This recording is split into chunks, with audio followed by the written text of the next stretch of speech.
Welcome back, everybody. I'm Sean LaFlock. I'm here with Scott Hagness. This is Conversations, Fitness, Wellness, and Longevity. Scotty, how you doing? How goes it? Not bad, dude. It looks like you got some sun peering through the windows there. What's going on? It is. Yeah, I know. It's so strange. Yeah, finally here as of a couple of days ago, it seems like spring-like weather finally arrived after a incredibly dismal weekend. Ay, ay, ay. Yeah, I think everybody Yeah. outside of basically the south here has been getting crushed. I know they had another winter storm, in the second week of April up north. So not very pleasant weather in most of the country right now. No. Yeah.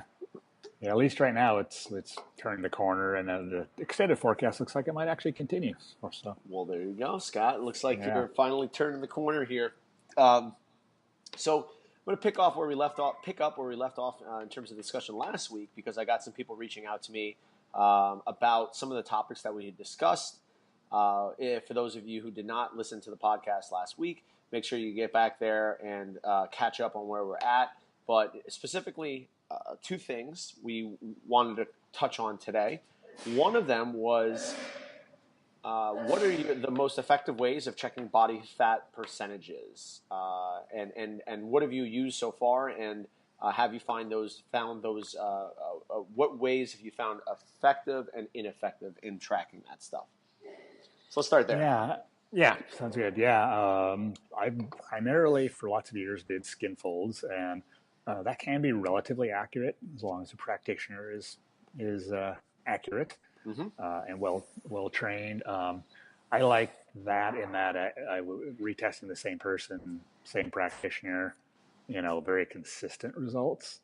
But with that said, it probably maybe isn't the most accurate. Plus, it comes with the stigma of having to strip down and get pinched in all kinds of places. Yep. So it's definitely not for everybody. More recently, we have been doing some DEXA scans here. There's a portable unit that will come around, and we have them come in on a Saturday. People sign up. People really seem to like it. It gives a lot of information besides just body fat. It's pounds of visceral fat, pounds of muscle mass. It'll show a scan of your muscle balance, and it'll tell you if you have more muscle mass on your right leg than your left, or one arm than the other. Can point out things like that.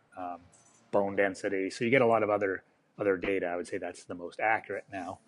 It's a little more expensive. What would you say a DEXA scan costs there, Scott? I should know off the top of your head. What they are. I got mine comped, so I didn't. DEXA scan. Yeah, I'm gonna guess maybe 60 to 100, maybe. Yeah, my fiance Laura, who's nearby, says that they could be upwards of 150 depending on where you're going. But obviously, a portable one might be a little bit less expensive. Possibly, yeah. But so you've seen some good work with the DEXA scan. Yeah, I kind of like the data it gives, and it's something you wouldn't repeat as often as you could skin folds. Yep. Let me ask you this: with the DEXA scanning, is there anything surprising that you see in individuals that you wouldn't necessarily see in skin fold testing? I think the visceral fat is really an interesting one. As we know, visceral fat has a lot of correlations with health problems eventually. And visceral fat is what, Scott? Oh, yes. Okay. Sorry. This would be fat that is in and around the organs. So it's not fat that a skin fold test is going to pick up whatsoever, because it's literally underneath the muscle and in and around the organs. They have norms and, what's considered, good. And if I remember correctly, you want to ideally have under 2 pounds of visceral fat. And when we had the first run here, and quite a few people did it, it was interesting. There were some people that I wouldn't say were particularly lean, not carrying a significant amount of fat either, but not particularly lean, that had very little visceral fat. But then there were other people that were fairly lean that actually had quite a bit of visceral fat. So it didn't,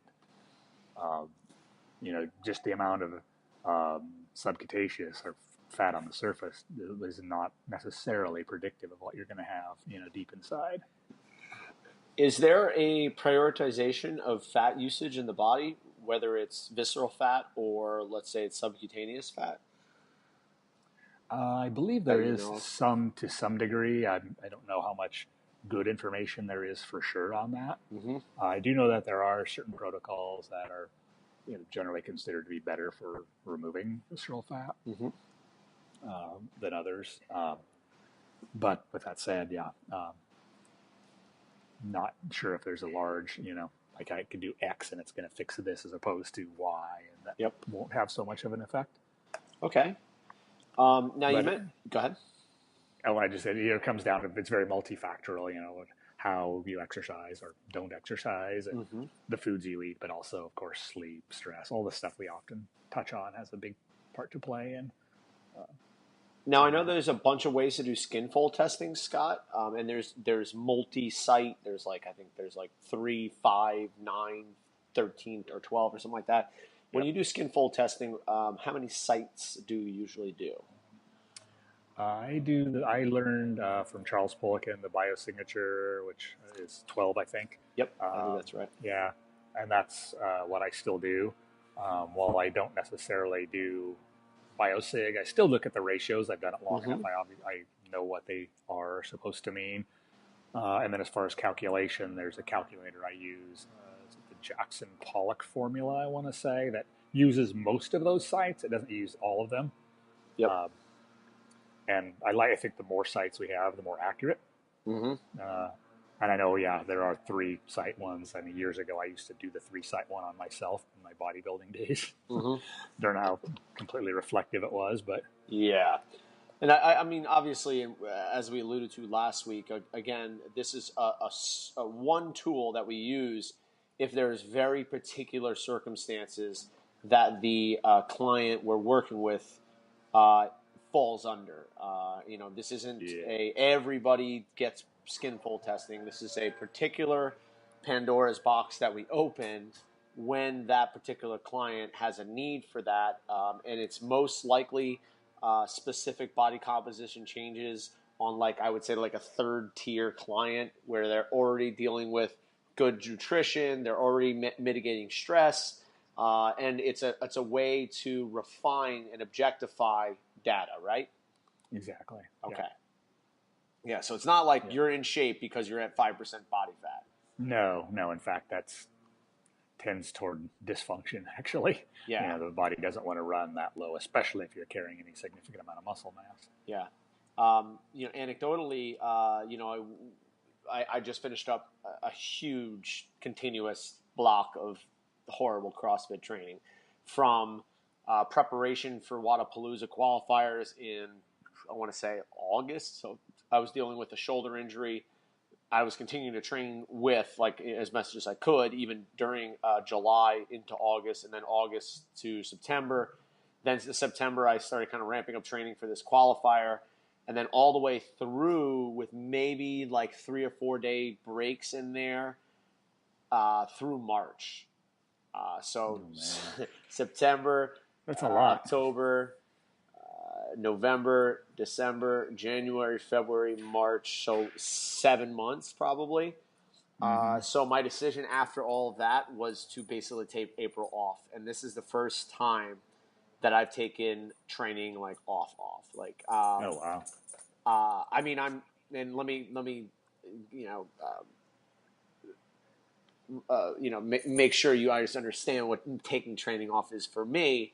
You're looking at a person who at one point during the last 7 months was doing doubles for 5 days a week, aerobic training sessions between 40 and 70 minutes in the AM, and then weight training sessions with metabolic conditioning between 60 and an hour in the afternoon. So we're talking about 3 hours of training at a time, 5 days a week at some points. And then as we got more into the season of CrossFit, it tapered down, but the intensity shot up through the roof because you're doing 2 hard metabolic testers a week for 5 straight weeks. So it was more of maintenance kind of deal. So I kind of took to heart what you talked about in terms of shutting people down. And I know a lot of other coaches are getting more and more into this to kind of shut people down, take your medicine, so to speak, let go of the need to train, detoxify, and I guess it is a detoxification of and a removal of the addiction to stress, because at some point you get addicted to the feeling of training, that cortisol release, and then when you don't get it, you're like, oh no, I got to get it another way, or I have to train more, and you do find that you're addicted. And there is a detox, of a couple weeks for you to kind of get back into normalcy. Yeah. And that also affects neural drive as well. But I do know one thing is substantially better sleep since getting away from the metabolic training. More rested, waking up in the morning, and I actually have some vigor. Whereas, you're not waking up at 3 o'clock in the morning nearly as much. So those huge external stressors of training definitely caused adaptation, but also a lot of stress in the body for a prolonged amount of time. So now that I've been done with that, today I checked my body weight. I'm right up around 180 now, and I was kind of hovering around between 173 and 175, and probably dipping down to 170 in certain times. But definitely put on a good 5 pounds in the last month or so. About a month ago. So, and this is not changing anything in terms of diet. It's not like I've all of a sudden started, eating Cheerios and Ho-Hos and that kind of stuff. Yeah. It's pretty much keeping the diet relatively consistent. Actually not eating quite as much, but because of the lower demand, because of the exercise, I'm putting on a little bit of extra meat, extra fat, probably. And in a lot of ways, probably finally replenishing glycogen stores, maybe even resynthesizing some proteins and stuff like that. Because I'm not getting touches on weights and aerobic work and that kind of stuff, I'm probably fairly deconditioned, which is exactly what I want to do. I want to kind of reacclimatize myself to be able to actually train again and actually get a stimulus and not just automatically dip right into a stress protocol or stress response. So, that's one of the things. And I definitely have gotten a little bit more puffy through the midsection. But there's a time to have your six-pack and be shredded. And right now, that is not the time. And it took a little bit for me. And again, this is I'm doing this for – all right, so I've been competing in CrossFit since 2010. It's now 2018. So 8 years, it's finally gotten to the point where I can now do this. Like, this is the first time I've ever done this, where I just said, I'm not going to train for a month. Because the last time I didn't train for a month, I walked across Florida. Yeah, you know what I mean? I was that's like, right. All right, I'm not training for a month. But it's like, no, you're actually walking 20-plus miles every day in the Florida heat pushing a stroller. So that wasn't really no stress either. I'm trying to really just cut out as much stress as possible, focus on other areas a little bit, but even there, not have this constantly going, like shutting it down a little bit, being mindful, meditating a little bit more, working on relationships and communication, and trying to de-stress and detoxify from stress as much as possible for the month of April. And I think now I'm coming to the turning point because now I'm starting to get interested in training again.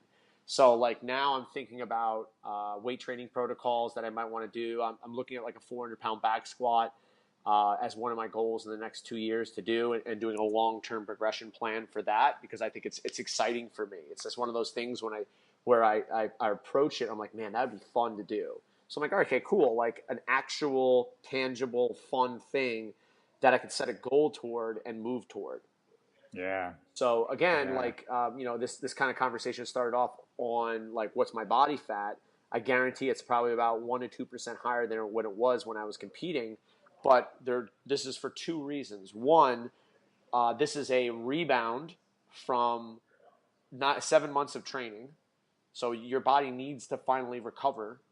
And two, it's probably due to, a maintenance of calories without the massive amount of expenditure that I was doing during, CrossFit style training. Yeah, exactly.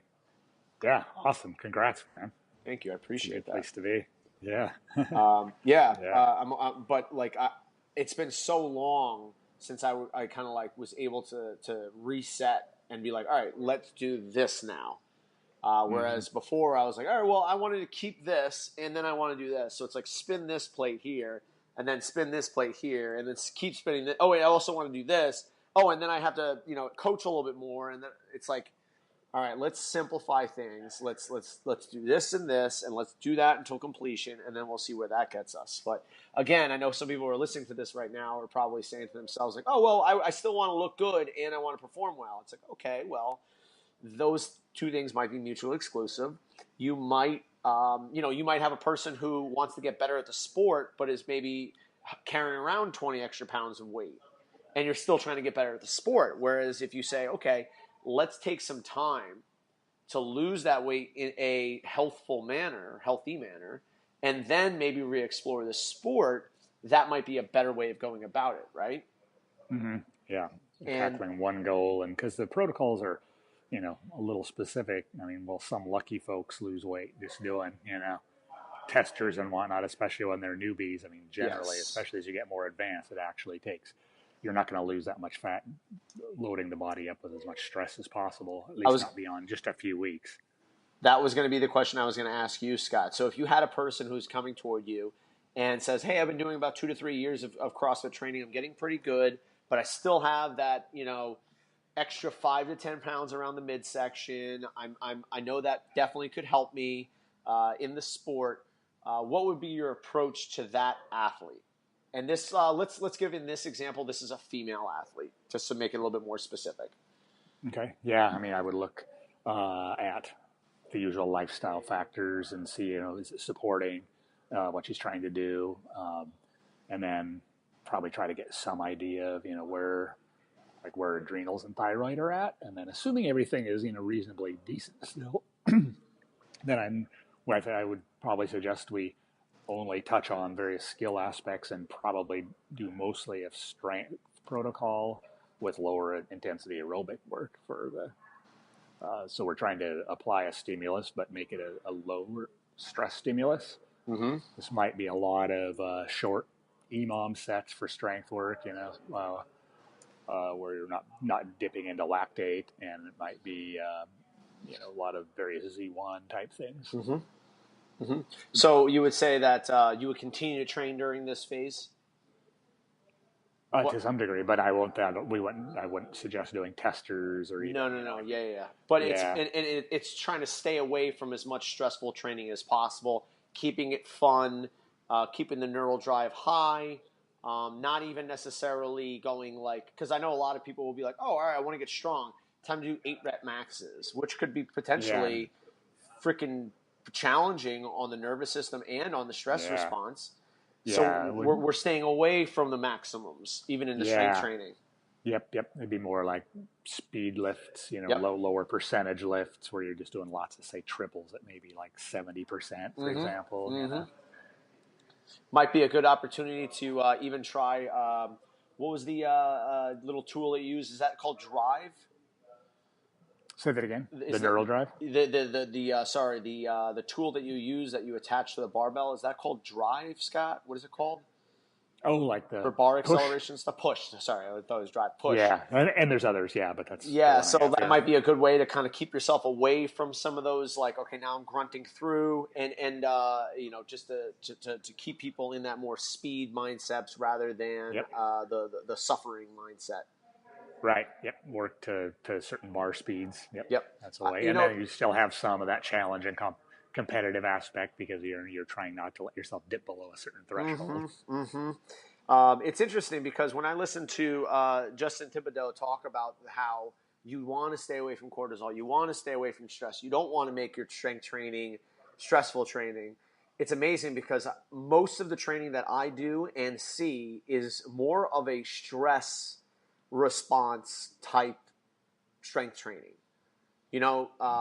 Especially when it comes to the big lifts. It's like grunting through those, killing yourself on those sets of like 5, like where you're doing 5 sets of 5 and you're like falling over at the end of it. It's like, all right, so yeah, you're doing that, but what are you actually training?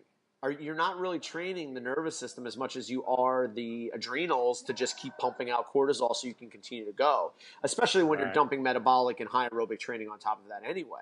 Yeah, Whereas when you see like real weightlifters, go after it when they're doing, like you said, singles through triples and the bar speed is high, they get done with the set and they're like, all right, cool. Like I'm ready to go snatch and clean and jerk or whatever it might be.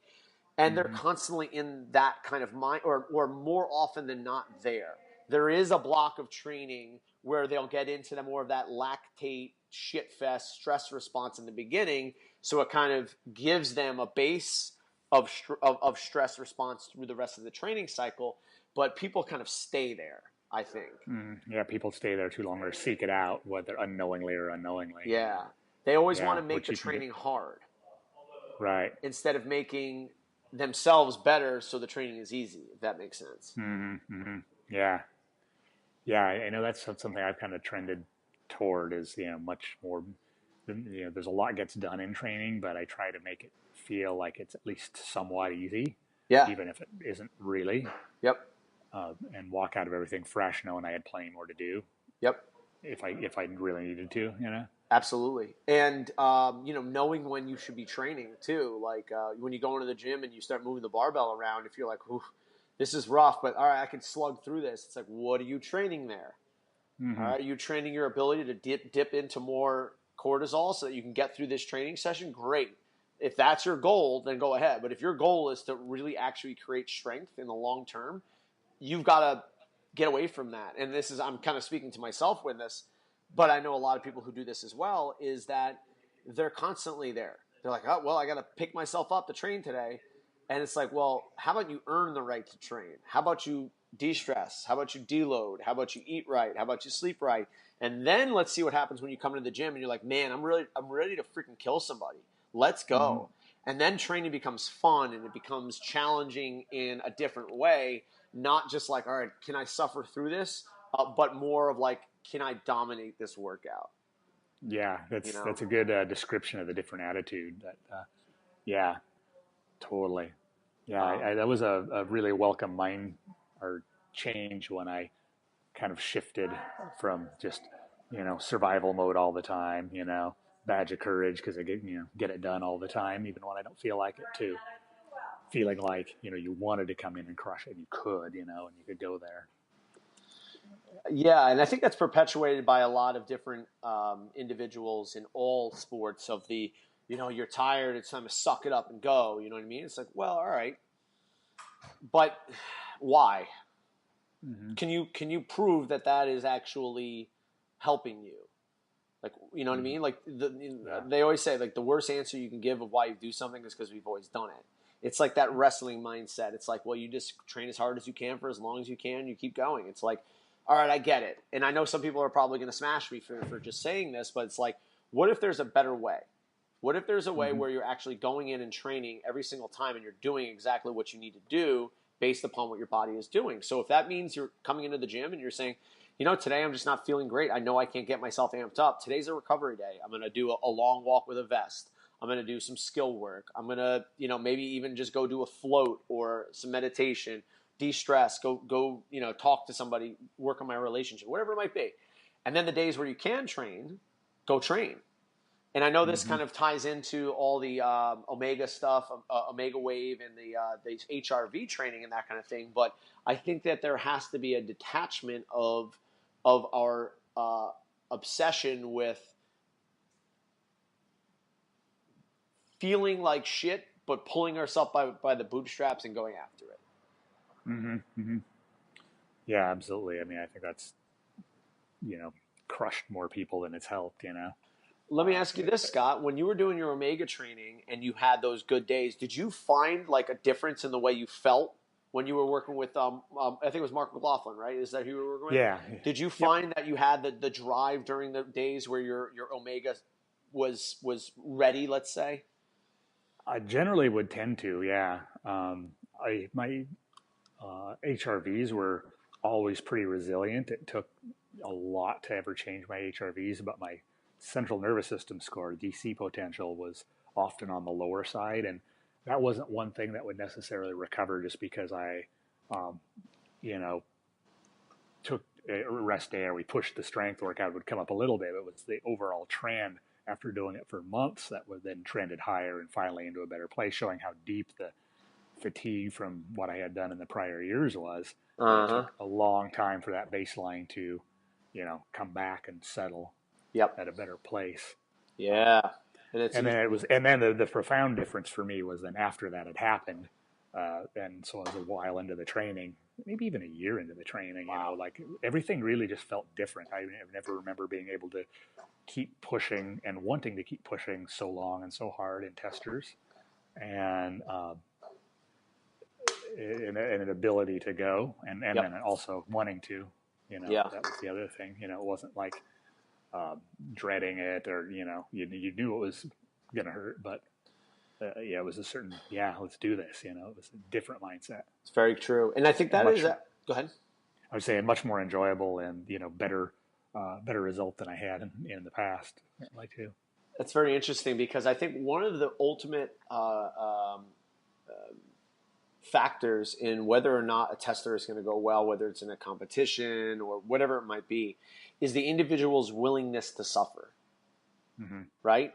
You can dangle a huge carrot in front of them to try and pull them out of their darkness, or you can back them off enough where they kind of are carrying less of a burden, and then they can actually go harder.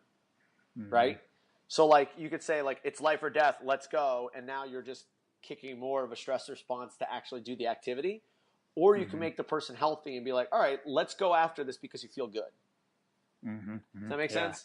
Yep. And then you're first case, you're basically borrowing your energy on credit with a deep interest rate to pay for it, and then the other is like, I already have the cash, we can spend it. Yes. So I think we're on the same mindset here, Scott, and this is definitely where my training and maybe even my coaching is going to be moving toward in the future here. And I think now I will find a much more profound appreciation for things like omega wave work and HRV testing, because even in the sport of fitness, I know, we're trying to train an adaptation under immense stress, but to get the individuals into a position where they have the prerequisite strength, number one, but also aerobic power, number two, you have to have the body in a optimal state to begin with, which would allow those adaptations to happen. So the example I like to use is like on that 2K row, when you get to the 1,000-meter mark, if you don't have the want to go for it and to hurt, there's no $1 million on the line when it comes to a 2K row for time. It's just you wanting to do it and having the ability to. It's not that I just don't have it, or it's not that, I just don't want it enough. It's you don't have it. It's not you don't want it enough. It's that you don't have anything to give. Exactly. Yep. And that is more often than not that myself in particular was in a position of, like when I did, especially the Open, I just got to a point where I'm like, I really wanted, I kind of want to go harder, but I just don't have anything to give. And then that's it. There's nowhere to go. It's not like, you're just, you got to want it more. It's like there's nothing more to give. You only have so much, yeah. So you have to back off to, like you said, put some money in the piggy bank so that when you go to that place again, you're like, okay, now I can expend this. Now I can go there. Right. Yeah, it's like the classic saying, and it was Vince Lombardi, fatigue makes cowards of us all. Mm-hmm. Basically, you're not going to, when the chips are on the line in the workout, if you don't have it to give, you won't. Yep. You may think you're trying and you may be suffering massively, but you're not really giving what you could. Yes. And I think that plays a profound effect on the best in the world in the sport, because when they get done with workouts, it doesn't seem like they're giving 150%. They're going hard as they can, but because they're using something that they have and not that they don't have, they get done with the workout and they're like, all right, great, awesome, I'm ready to do another workout. Now, obviously, I think that in a lot of ways that the chemistry involved in the sport allows for people to not have to dip nearly as much into their adrenals, perhaps, and maybe they do have restored or have at least functioning thyroid and sex hormone stuff, that they're not as stressed as other individuals, but that's something that we're going to have to explore through realistic testing protocols of these athletes. Yeah. You know what I mean? Because right now, all we really know of is anecdotal stuff, some testing through places like Training Think Tank and OPEX. But, we're going to have some serious discussions with people of what the effects of the training are, of what the chemistry that's going on in a lot of these athletes that allow them to go to these places, and then having a real discussion and putting everything out on the table, in my opinion. Yeah, Yeah, totally. So I think that's probably enough for this week's guys. Does that sound about right for you? Yeah, I got to run here, but All right, yeah, that was perfect. a good one. All right, Scotty. Well, I'm Sean LaFlock. You can get me at Sean at CrossFitDarbyBeach.com. And Scott Hagness, you can get me at Scott at CrossFitPortland.com. Scotty, I will talk to you next week. All right, enjoy another rest week. Will do, man. Take care. Take care.